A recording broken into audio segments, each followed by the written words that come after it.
उज्जैन में स्थित 24 खंबा माता मंदिर पर चैत्र नवरात्रि की महाअष्टमी पर नगर पूजा हुई, जिसमें महामाया और महालया माता को मदिरा का भोग लगाया गया।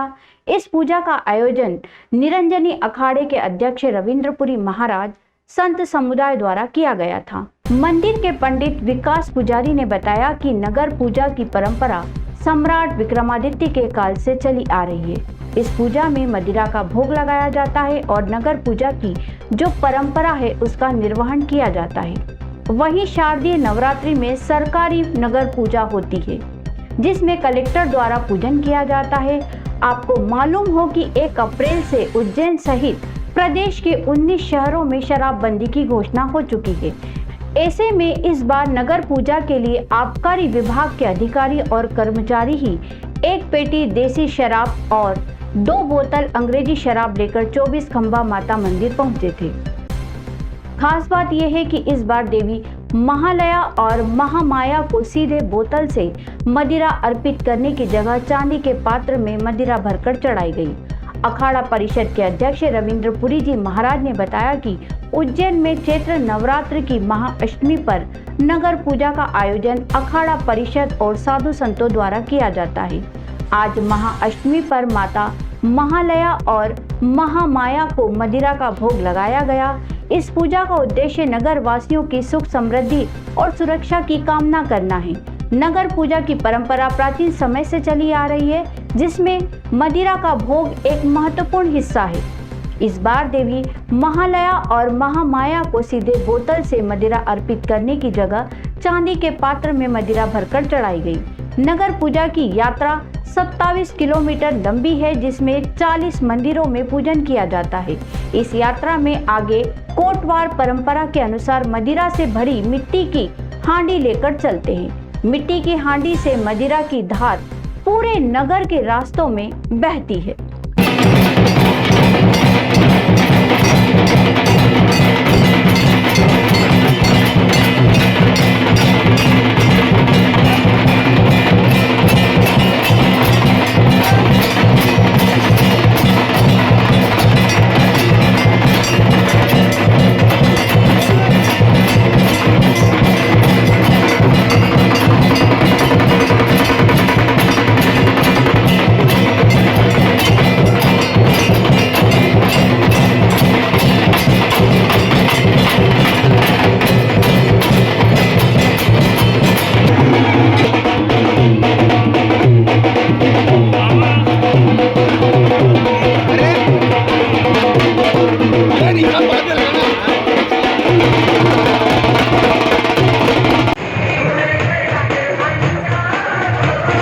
आज का जो दिन है, आज महाअष्टमी का दिन है और ये जो पूजा हम करने जा रहे हैं, विश्व में ऐसी पूजा कहीं नहीं होती है।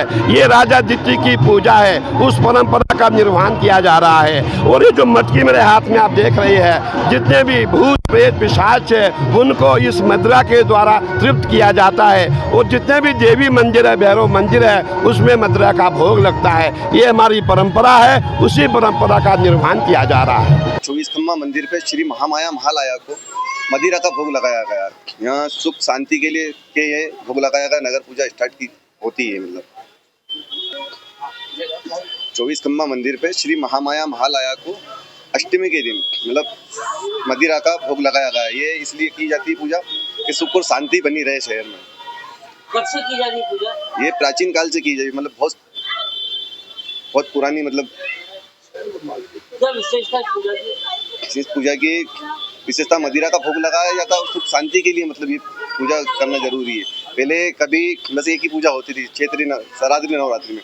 अब ये चैत्र नवरात्रि में भी साधु संतों द्वारा की जाती है। नागदा में 24 मार्च को ही बुजुर्ग प्रीति जैन हत्याकांड का खुलासा करते हुए पुलिस ने बताया कि पड़ोस में रहने वाला यशवर्धन सिंह सोलंकी आरोपी है। वह 12वीं कक्षा का छात्र है और उसके खिलाफ कोई आपराधिक रिकॉर्ड नहीं है। पुलिस ने मामले की जांच के लिए 150 से अधिक सीसीटीवी कैमरे खंगाले और 50 से अधिक व्यक्तियों से पूछताछ की।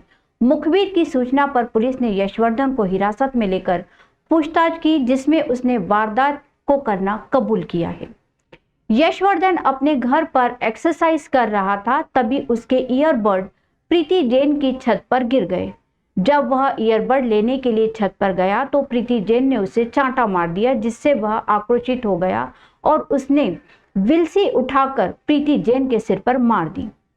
पुलिस ने यशवर्धन को न्यायालय में पेश कर 1 दिन का रिमांड लिया है ताकि मामले में अन्य बिंदुओं पर भी पूछताछ की जा सके। पुलिस ने बताया कि वारदात के दौरान आभूषण और नकदी चोरी नहीं हुई है। आरोपी यशवर्धन मृतिका के अंतिम संस्कार में भी शामिल हुआ था ताकि किसी को शक न हो सके। घटनाक्रम में पुलिस को 28 मार्च को सूचना प्राप्त हुई थी कि 24 मार्च को गुलाबाई कॉलोनी में एक वरिष्ठ महिला नागरिक जिनकी उम्र 68 वर्ष है और नाम उनका प्रीति जैन है, उनके साथ मारपीट हुई है। पुलिस ने तुरंत ही इस मामले को गंभीरता से लेते हुए ऐसे एक मुखबिर ने कल बताया कि एक व्यक्ति जो पड़ोस में रहता है जिसका नाम यशवर्धन सोलंकी है, थोड़ा घबराया सा दिख रहा है, अगर उससे पूछताछ की जाए तो शायद कुछ पता लग सकता है। जब उसको बुलाया गया परिवारजनों के साथ, उससे पूछताछ की गई तो पहले उसने गुमराह करने का प्रयास किया, लेकिन क्योंकि जैसे मैंने कहा कि पहले ही सारे चीज़ों को बारीकी से देख लिया गया था पुलिस के द्वारा, तो वो ज़्यादा देर तक गुमराह नहीं कर पाया। अंत में उसने जुर्म स्वीकार किया और उसने पूरा घटनाक्रम बताया। लोकसभा के बाद राज्यसभा में भी वक्फ बिल पास होने के बाद अब बिल को लेकर सरकार द्वारा किए गए वादों पर चर्चा का दौर शुरू हो गया है। मध्य प्रदेश वक्फ बोर्ड के प्रदेश अध्यक्ष सनवर पटेल ने कहा कि मध्य प्रदेश में 15,008 संपत्तियां वक्फ की हैं। इन संपत्तियों में से 19% पर भूमि माफियाओं का अवैध कब्जा है। अब बिल पास हो गया है, इस अवैध कब्जे को जल्द हटाया जाएगा और वक्फ की संपत्तियों का उपयोग स्कूल, अस्पताल और जरूरतमंद मुसलमानों के लिए होगा।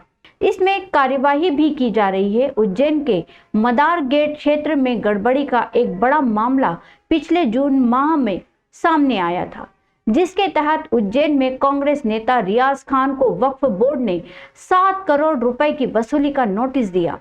शिकायत के बाद रियाज के खिलाफ खाराकुआं थाने में FIR भी दर्ज कर ली गई। उन पर वक्फ बोर्ड की जमीन पर स्थित दुकानदारों से वसूली का आरोप है। रियाज खान युवक कांग्रेस के पूर्व अध्यक्ष रह चुके हैं।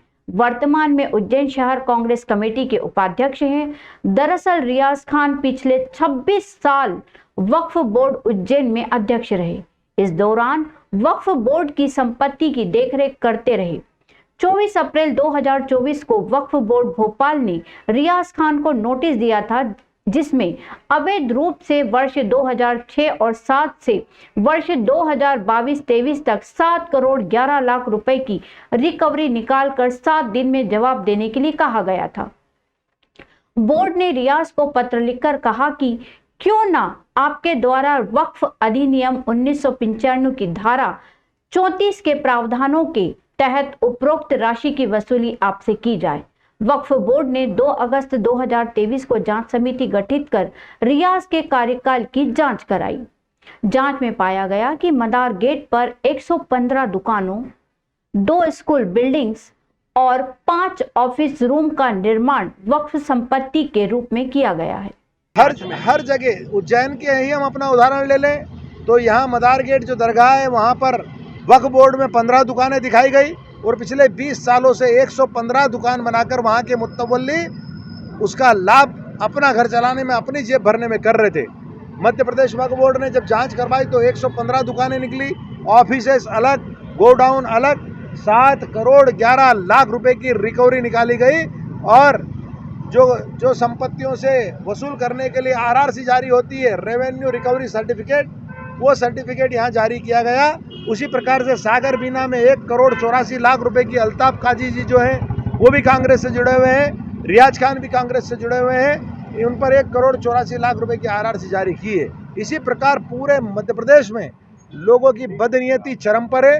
उन बदनीयती को और बेईमानियों को ठीक करने के लिए भारतीय जनता पार्टी की सरकार ने कमर कसी है और देश के प्रधानमंत्री नरेंद्र मोदी जी सबका साथ, सबके विकास के तहत मुसलमान समाज के जो पिछड़े लोग हैं उनका विकास करने का उन्होंने बीड़ा उठाया है और मुझे लगता है कि इससे समाज आत्मनिर्भर बनेगा, गरीब जरूरतमंद लोगों की मदद हो पाएगी। रियाज खान ने कई साल तक किराया वसूला, लेकिन इसकी सूचना ना तो बोर्ड को दी गई और न किराएदारों से प्राप्त होने वाली आय का हिसाब दिया गया।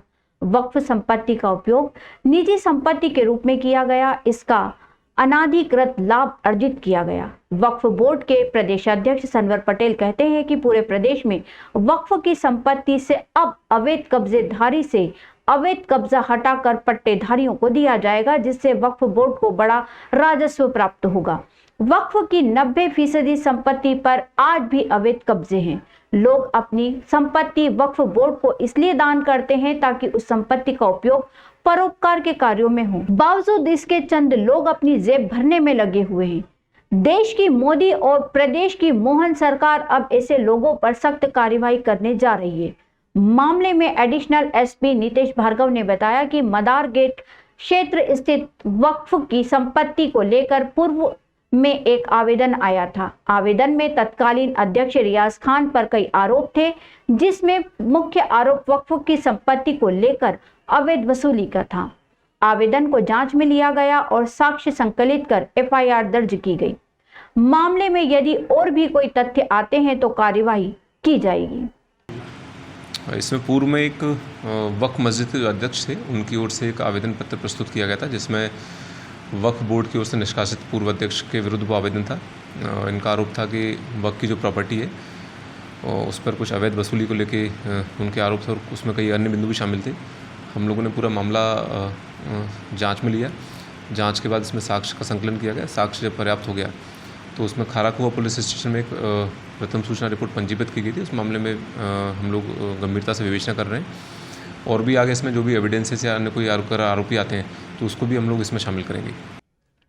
उज्जैन के विक्रम विश्वविद्यालय में एक बड़ा घोटाला सामने आया है। अखिल भारतीय राष्ट्रीय प्रतियोगिता में फर्जी छात्रों और छात्राओं को भेजने का आरोप लगाया गया है। इस मामले में एक छात्र ने पुलिस में शिकायत दर्ज कराई है और जांच की मांग की है। मोइन अली नामक छात्र ने बताया कि उन्होंने विक्रम विश्वविद्यालय में आयोजित संभागीय पावर लिफ्टिंग प्रतियोगिता में द्वितीय स्थान प्राप्त किया था, लेकिन उन्हें अखिल भारतीय राष्ट्रीय प्रतियोगिता में भेजने की जानकारी नहीं दी गई। इसके बजाय फर्जी छात्रों और छात्राओं को प्रतियोगिता में भेजा गया।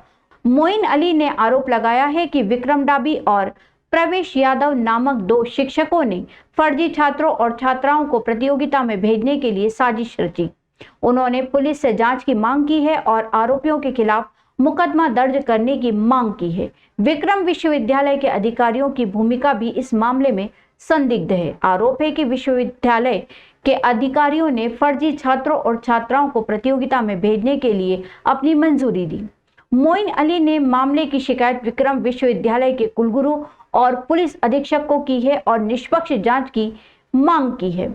उन्होंने कहा है कि फर्जी छात्रों और छात्राओं को प्रतियोगिता में भेजने से वास्तविक प्रतिभागियों का भविष्य खतरे में पड़ सकता है, इसलिए इस मामले में जल्द से जल्द कार्रवाई होनी चाहिए। देखिए, नवंबर में विक्रम यूनिवर्सिटी में पावर लिफ्टिंग का संभागीय कंपटीशन हुआ, जिसमें 83 किलो वर्ग में मेरा द्वितीय स्थान लगा। पहले स्थान पर रहे संभव राजपूत। हर समूह से जो पहले खिलाड़ी है उसका चयन हुआ नेशनल प्रतियोगिता के लिए। अब ये जो नेशनल प्रतियोगिता के लिए टीम गई वो 1 अप्रैल को उज्जैन से कश्मीर के लिए रवाना हुई। मैं अपने एक मित्र को छोड़ने स्टेशन गया। वहाँ मैंने देखा कि मेरे वर्ग का जो प्रथम खिलाड़ी है वो तो वहाँ मौजूद नहीं था। कई ऐसे खिलाड़ी थे जो मौजूद नहीं थे, उनकी जगह फर्जी खिलाड़ी जिन्हें पावर लिफ्टिंग के बारे में ABCD भी नहीं पता, वो खिलाड़ी मुझे स्टेशन पर दिखे।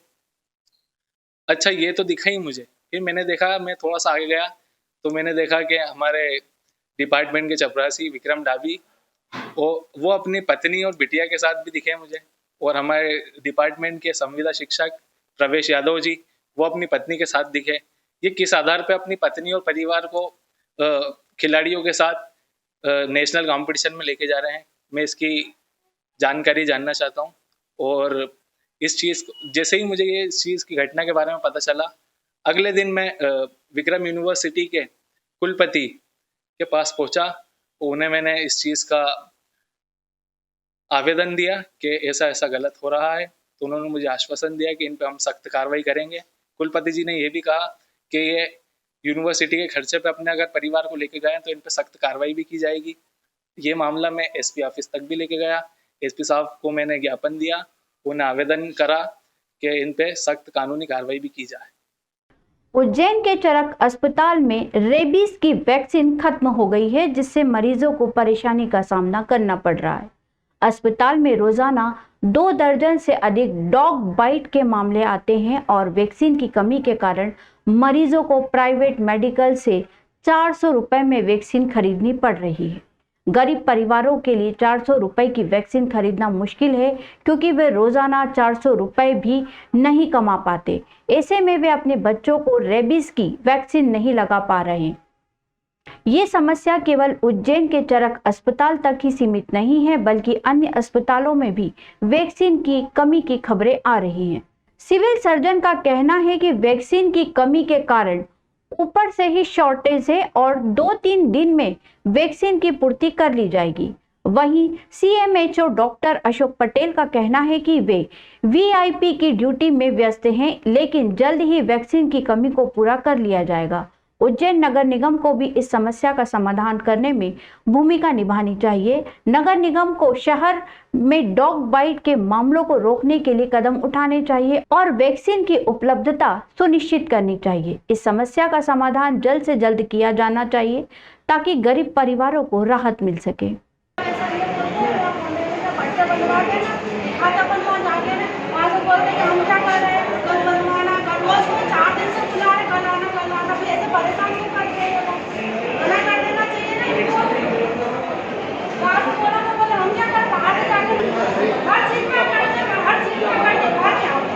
दिन से परेशान हो रहा हूँ।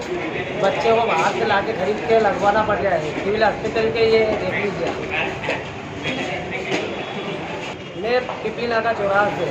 सर हम अभी ईद के टाइम पे 1 तारीख को आए थे, तो 1 तारीख को यहाँ 2-3 दिन भटक के चले गए, तो ये वैक्सीन यहाँ पे है ही नहीं। और फिर हमसे बोला मतलब कि बाहर से हम खुद खरीद के लेके आएँ, तो हमने क्या बाहर से खरीद के लाकर ये लगवा रहे हैं।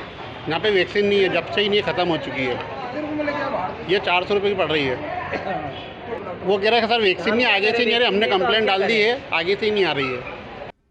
उज्जैन संभाग के कमिश्नर संजय गुप्ता ने अपनी पत्नी के साथ बड़नगर स्थित भगवती माता मंदिर का दर्शन किया। इस दौरान उन्होंने मंदिर में पूजा अर्चना की और माता जी की आरती भी की। कमिश्नर ने मंदिर का निरीक्षण भी किया और भंडारे में अपनी पत्नी के साथ भोजन प्रसादी भी ग्रहण की। भगवती माता मंदिर की एक विशेष मान्यता है कि माता जी की प्रतिमा बड़ के पेड़ से प्रकट हुई थी, जिसके चलते नगर का नाम बड़नगर पड़ा। कमिश्नर संजय गुप्ता ने मंदिर के विकास के लिए SDM बड़नगर को निर्देश दिए हैं। कमिश्नर ने कहा है कि मंदिर का विकास करना हमारी प्राथमिकता है। उन्होंने SDM बड़नगर को मंदिर की साफ सफाई और विकास के लिए आवश्यक कदम उठाने के निर्देश भी दिए। इस दौरान बड़नगर प्रशासन के आला अधिकारी मौजूद थे। भगवती माता मंदिर के पुजारी शेखर भारती ने बताया कि मंदिर का विकास करने के लिए कमिश्नर और प्रशासन की ओर से कई कदम उठाए जा रहे हैं। उन्होंने कहा कि मंदिर की शोभा और बढ़ेगी और श्रद्धालुओं को भी सुविधा होगी। कमिश्नर संजय गुप्ता के निर्देशानुसार मंदिर के विकास के लिए जल्द ही कार्य शुरू किए जाएंगे। इससे मंदिर की शोभा और बढ़ेगी और श्रद्धालुओं को भी सुविधा मिल सकेगी। कमिश्नर साहब मंदिर पहुंचे और मां भगवती की पूजा अर्चना की, श्रृंगार किया और महाआरती का लाभ लिया। उन्होंने भोजन प्रसादी ग्रहण करी और कमिश्नर साहब ने SDM साहब को आदेश दिया है कि यहाँ का जीर्णोद्धार और साफ सफाई का कार्यक्रम तुरंत करवाया जाए। मध्य प्रदेश के उप मुख्यमंत्री राजेंद्र शुक्ल ने भगवान श्री महाकालेश्वर के दर्शन किए और घटिया में नवीन सामुदायिक स्वास्थ्य केंद्र का भूमि पूजन किया। मध्य प्रदेश के उप मुख्यमंत्री राजेंद्र शुक्ल ने उज्जैन में भगवान श्री महाकालेश्वर के दर्शन किए। इस दौरान उनके साथ विधायक सतीश मालवीय भी मौजूद थे। शुक्ल ने श्री महाकालेश्वर मंदिर में पूजन करवाया, जिसे ओम पुजारी ने संपन्न करवाया था। मंदिर प्रबंध समिति की ओर से उप प्रशासक SN सोनी ने उनका स्वागत और सत्कार किया। इसके अलावा राजेंद्र शुक्ल ने उज्जैन के घटिया में नवीन सामुदायिक स्वास्थ्य केंद्र के भूमि पूजन समारोह में भी भाग लिया। इस केंद्र का निर्माण 9 करोड़ 95 लाख की लागत से किया जाएगा। इस अवसर पर उन्होंने कहा कि मध्य प्रदेश और केंद्र सरकार जनहित के कार्य कर रही है और सबका साथ सबका विकास करने का काम कर रही है। इस केंद्र के बनने से क्षेत्र के लोगों को बेहतर स्वास्थ्य सेवाएं मिल सकेंगी और उज्जैन जाने की आवश्यकता नहीं होगी। कार्यक्रम में जिला अध्यक्ष राजेश धाकड़, प्रदेश प्रवक्ता राजपाल सिंह, मंडल अध्यक्ष लोकेंद्र सिंह जलवा और अन्य जनप्रतिनिधिगण मौजूद थे। ये सामुदायिक स्वास्थ्य केंद्र क्षेत्र के लिए एक बड़ी उपलब्धि है। उन्हेल नगर में एक सामुदायिक स्वास्थ्य केंद्र की अति आवश्यकता है। इसी के पास में पान बिहार एक छोटा सा गांव है, कस्बा है, वहाँ पर भी हमारा प्राथमिक स्वास्थ्य केंद्र है। उसका उन्नयन भी करना, उसकी बेड की क्षमता बढ़ जाए, उसकी भी हम लोगों की यहाँ की मांग है। बहुत छोटी छोटी मांगे हैं यहाँ पर, झूला घर, doctor room, AC, meeting hall, ये तो चूंकि बहुत छोटी मांगे हैं भाई साहब, आपके लिए आपके सामने रखना उचित नहीं है। एक और घटिया में एम्बुलेंस, जिस प्रकार से यहाँ पर हमारे यहाँ घटिया और उन्हेल के अंदर एम्बुलेंस नहीं है, उन्हेल में भी नहीं है शायद, है ना, उन्हेल में भी हमारे पास एम्बुलेंस नहीं है और घटिया के अंदर भी एम्बुलेंस नहीं है। अगर इसकी भी सौगात आपके ही आशीर्वाद से यहाँ से मिलेगी तो हम सब लोग आपको लोगों के प्रति, आपके प्रति आभारी रहेंगे। सतीश मालवीय जी जो इस क्षेत्र के लोकप्रिय विधायक हैं, उनके विशेष प्रयास के बाद थोड़ा लगभग 10 करोड़ का सामुदायिक स्वास्थ्य केंद्र जो भवन पेंशन हुआ है, उसके लिए 4 एकड़ से ज़्यादा जमीन भी उपलब्ध करा दी है। आज उसका भूमि पूजन हुआ है। निश्चित रूप से ये जब बन के तैयार होगा तो इस क्षेत्र के लोगों को बहुत गंभीर परिस्थितियों को उज्जैन और इंदौर जाने की परेशानी नहीं झेलनी पड़ेगी। उस स्तर का ये सामुदायिक स्वास्थ्य केंद्र बन के तैयार होगा। लगातार 15-20 सालों से मांग थी कि यहाँ पर एक हेडक्वार्टर होने के साथ बहुत ही छोटा अस्पताल था, 30 बिस्तर था। तो चूंकि लंबे समय से क्षेत्रवासियों की मांग थी, तो मैंने जब माननीय मुख्यमंत्री जी से, उप मुख्यमंत्री जी से मांग की तो उन्होंने शर्त स्वीकार करके 30 से 50 बिस्तरी अस्पताल की उन्होंने सौगात हमको देने का काम किया है। मैं धन्यवाद देना चाहूँगा मध्य प्रदेश की सरकार के यशस्वी मुख्यमंत्री जी को कि उन्होंने 30 से 50 करने के साथ साथ 10 करोड़ 9 करोड़ 95 लाख के लगभग का यहाँ पर नवीन भवन भी स्वीकृत किया है। नई दिल्ली के कैबिनेट मंत्री आशीष सूद ने अपने उज्जैन प्रवास के दौरान महाकालेश्वर मंदिर पहुंचकर अपनी पत्नी के साथ महाकालेश्वर भगवान के दर्शन और पूजन किए। पूजन राजेश पुजारी द्वारा संपन्न करवाया गया। महाकालेश्वर मंदिर प्रबंध समिति की ओर से सत्कार के दौरान अभिषेक शर्मा द्वारा आशीष सूद का स्वागत और सम्मान किया गया। इस दौरान मंदिर के पुजारी और अन्य पदाधिकारी भी मौजूद थे। आशीष सूद ने महाकालेश्वर भगवान के दर्शन करने के बाद कहा कि ये मंदिर न केवल धार्मिक बल्कि ऐतिहासिक और सांस्कृतिक महत्व भी रखता है। उन्होंने मंदिर प्रबंध समिति और पुजारियों को धन्यवाद दिया और कहा कि वे जल्द ही फिर से महाकालेश्वर मंदिर के दर्शन करने आएंगे। जय श्री महाकाल। अद्भुत अनुभूति है, एक ऐसी दिव्य अनुभूति जो पूरे शरीर को, पूरे अंतरात्मा को झकझोर के रख देती है। मैं वर्षों से प्रभु की कृपा से हर माह यहाँ आता हूँ। एक ऐसी अनुभूति जिससे मन, अंतरात्मा खिल उठती है। प्रभु की कृपा ऐसे ही बनी रहे, प्रभु दर्शन देते रहें। मध्य प्रदेश प्रशासन का भी बहुत आभार। हर बार जब यहाँ आता हूँ और बेहतर व्यवस्थाएं मध्य प्रदेश सरकार द्वारा यहाँ के यशस्वी मुख्यमंत्री के नेतृत्व में, मोहन यादव जी के नेतृत्व में होती दिख रही हैं। मैं यहाँ पर इस दिव्य धाम पर समस्त देशवासियों और दिल्ली के सभी नागरिकों की बेहतरी और उत्तम जीवन की कामना करता हूँ। जय श्री महाकाल। तरणताल कोठी रोड स्थित चौपाटी पर खाद्य सुरक्षा विभाग के अधिकारियों ने दुकानदारों को खाद्य सुरक्षा का प्रशिक्षण दिया। इस दौरान स्ट्रीट फूड और खाद्य पदार्थों की गुणवत्ता सुनिश्चित करने के लिए चलित प्रयोगशाला द्वारा जांच की गई। खाद्य सुरक्षा अधिकारी बसंत शर्मा ने दुकानदारों को अजीनोमोटो और आर्टिफिशियल कलर के दुष्प्रभावों के बारे में समझाया और इनका उपयोग न करने के निर्देश दिए।